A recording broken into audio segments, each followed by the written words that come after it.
시청자 여러분 안녕하십니까. 11월 10일 이제 낮 두 번째 전옥현 안보정론 시간입니다. 여러분들께서 꼭 제 방송 구독을 눌러주시고 시청해 주시면 대단히 고맙겠습니다.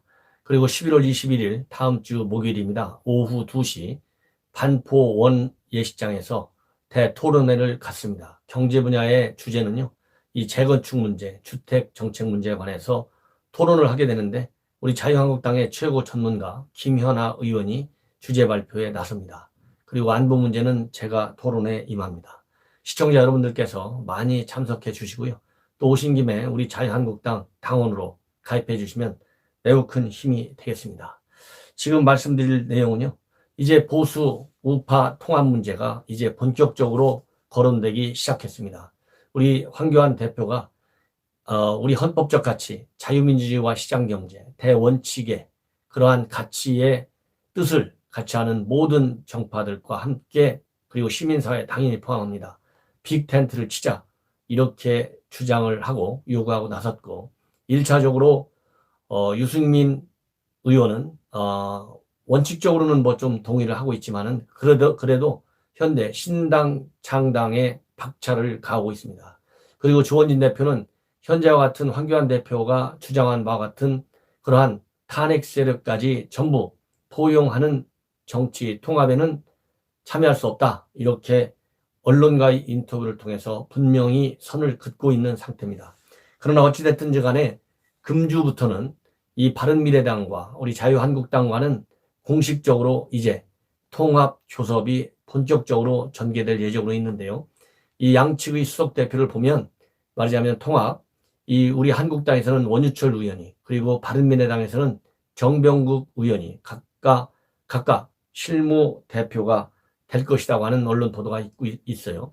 원유철 의원의 경우에는 유승민 의원이 원내 대표로 할 때 정책의 의장을 해서 손발을 맞췄기 때문에 어느 누구보다도 유승민 의원과의 신뢰관계가 상당하다는 것이죠. 그리고 이렇게 통합 논의가 본격화되면서 주로 어떤 인물들이 이제 등장하냐면, 지금 얘기한 대로 원유철, 정명국 이 의원 말고서도 이 원희룡 의원과 박형준 교수는 동아대 교수인데 MB 때 정무수석을 한 분이죠. 그리고 원희룡 의원은 본래 자유한국당에 있다가 바른미래당 거쳐서 현재는 무소속으로 있는 분입니다. 이런 분들이 이제 크든 작든 이 실무 통합 교섭의 역할을 하게 되는 인물들로 지금 나오고 있어요. 그래서 이제 본격적으로 보수 통합의 방향, 방식 이런 걸 가지고 협상을 해 나갈 텐데, 그 이유 중에 하나는 여러분들 잘 아시다시피 분열된 구조로, 현재와 같은 구조로는 절대 총선에서 이길 수 없고, 특히 수도권에서의 위기 상황이 굉장히 심화될 수밖에 없다. 그래서 본격적으로 통합 논의에 나서고 있다, 이렇게 보여집니다. 그런데 황교안 대표가 이렇게 우파 통합을 적극적으로 주창하고 나서기 전부터 바른미래당과 한국당 사이에서 물밑에서 이 통합 논의가 있어 왔고요. 이 통합 논의의 중심에는 바로 김무성 의원이 있었던 걸로 그렇게 지금 알려지고 있어요. 그래서 그런 김무성 의원이 중앙일보와의 인터뷰를 통해서 그 내막을 조금 밝혔어요. 그래서 김무성 의원의 얘기를 또 전달해 드리겠는데, 김무성 의원 인정을 했습니다. 본인이 그러한 통합안을 바른미래당에 넘겼다, 다 인정했어요. 자, 그렇다고 한다면 이 그동안에 물밑에서 바른미래당과 자유한국당 사이에 오간 통합 플랜에 관해서 먼저 말씀드린다면, 3번씩이나 이 통합 플랜이 서로 교환이 됐어요. 그래서 제일 처음 나온 통합 플랜은 8월 초순경이었다고 합니다. 이 플랜 A라고 말씀을 드리겠는데, 여기는 굉장히 파격적이에요. 첫째는 통합할 때 한국당 이름을 바꾼다.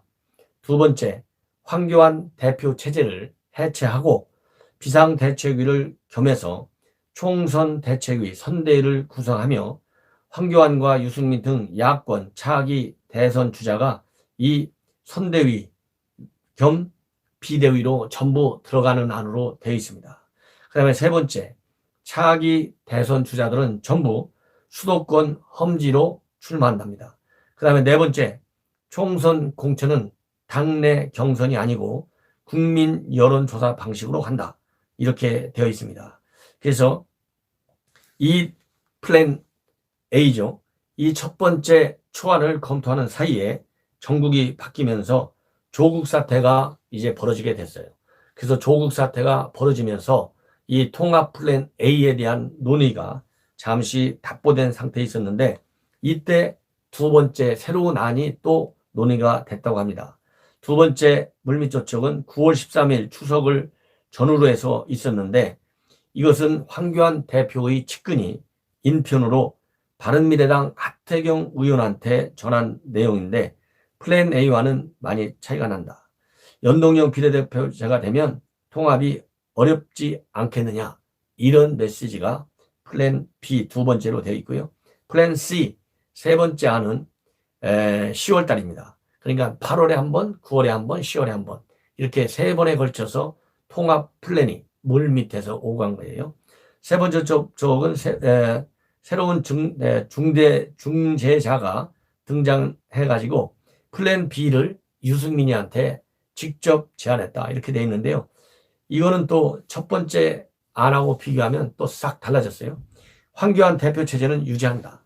그리고 유승민은 비대위가 아닌 선대위에만 참여한다. 그러니까 리더십이 없어지는 거죠. 뭐. 그 다음에 공천은 외부 인사로 구성된 공천위원회에서 한다. 이게 플랜 A를 수정한 내용인데 실권이 빠진 유승민의 의원의 실권이 빠졌는데 이거 유승민께서 받아들일 일이 없죠. 그래서 이 세 번째 안에 관해서는 유승민 의원 측에서는 노 이렇게 얘기했다고 합니다. 예, 그러니까 상당히 깊숙하게 양 당 간에는 통합 문제가 오고 간 것 같아요. 근데 결국은 그러면 이런 통합 문제를 논의하기 위해서 통합 기구를 양당에서 만들자. 그래갖고 이제 실무 접촉을 빨리빨리 진행해야 되는데 우리 자유한국당의 경우에는 원유철 의원을 단장으로 해서 실무 대표단을 구성하는데 상당히 적극적이고 바른미래당의 유승민 걔는 변화와 혁신을 위한 모임 변혁에서는 지금 자기네 나름대로 본래부터 구상해 왔던 신당을 만드는 작업을 병행하고 있어요. 자, 이렇다고 본다면 이렇게 유승민 의원 측에서 신당 창당을 하는 것은 첫째로는 신당 창당을 해야만이 유승민 의원의 몸값이 높아져가지고 차기 대선 후보로서 가는 길에 말하자면 별다른 장애를 만들지 않는다. 유리한 국면을 만들 수 있다. 이러기 때문에 신당 창당을 할 것이고 또 하나 신당 창당을 하는 이유는 지금 선거법 협상이 이제 12월 선거법 개정 문제가 12월 3일 날 국회에 상정돼서 본회의에 상정돼서 논의되게 돼 있는데 이 선거법이 여당이 지금 엄청 세게 밀어붙이잖아요. 이대로 통과될지 아니면 다른 변수에 의해서 통과가 안 될지 모르는 거예요. 근데 만약에 이 선거법 같은 공수처법 마찬가지죠. 패스트 트랙에 태워졌던 법안들이 통과가 돼버리면 특히 선거법이 통과가 돼버리면 이제 다당제로 갈 수밖에 없고 그럴 경우에는 유승민 계열이 만드는 신당 이것이 살아남을 가능성이 많은 거예요. 그렇기 때문에 유승민은 안정장치로 그다음에 몸값 올리기 위한 차원에서 신당을 지금 만들어가고 있다. 이렇게 되니까 통합에는 아무래도 제가 보기에는 소극적인 것 같이 보입니다. 예. 자, 그렇다고 한다면 김무성 전 의원이 생각하는 통합안 이거와 가지고 중앙일보와의 단독 인터뷰에서 그럼 황교안 대표한테 얘기했냐? 얘기했다고 합니다. 얘기를 했는데 황교안 대표는 지금 어차피 대표 나와가지고 한 달 만에 대표되고 지금 이 야권의 대표 차기 잠룡 1등을 지금 압도적으로 하고 있는데 더 바랄 게 뭐가 있느냐.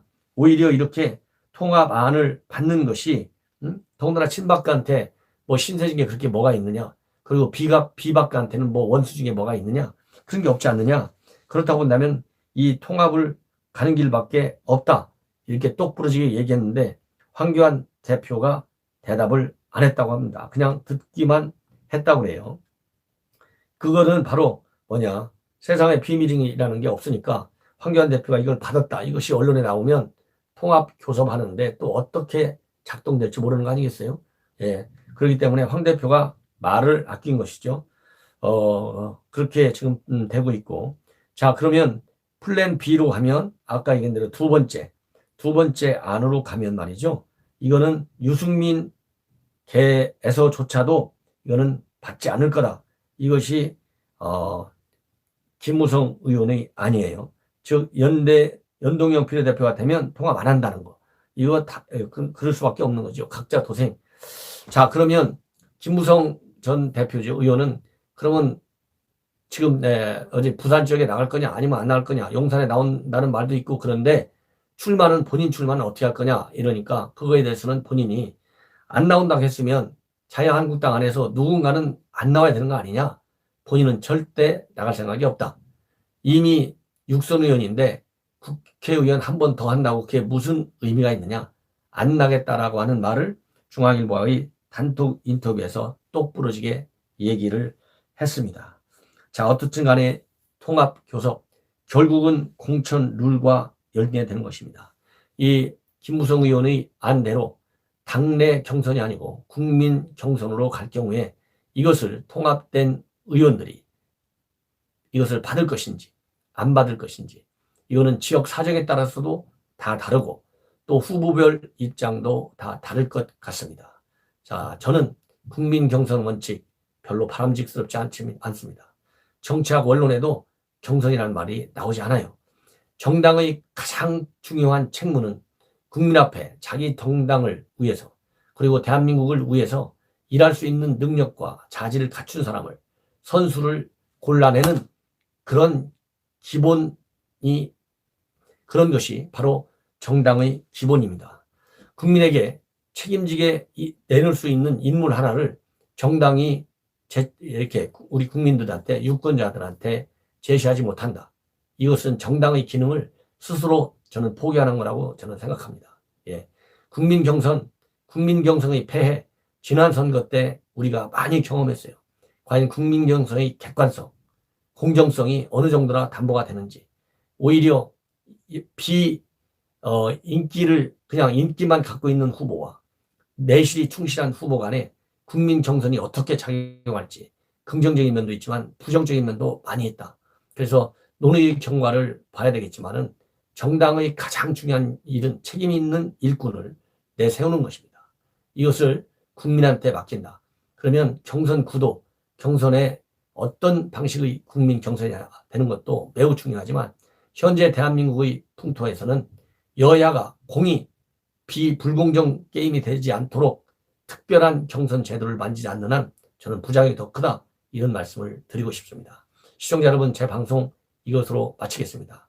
대단히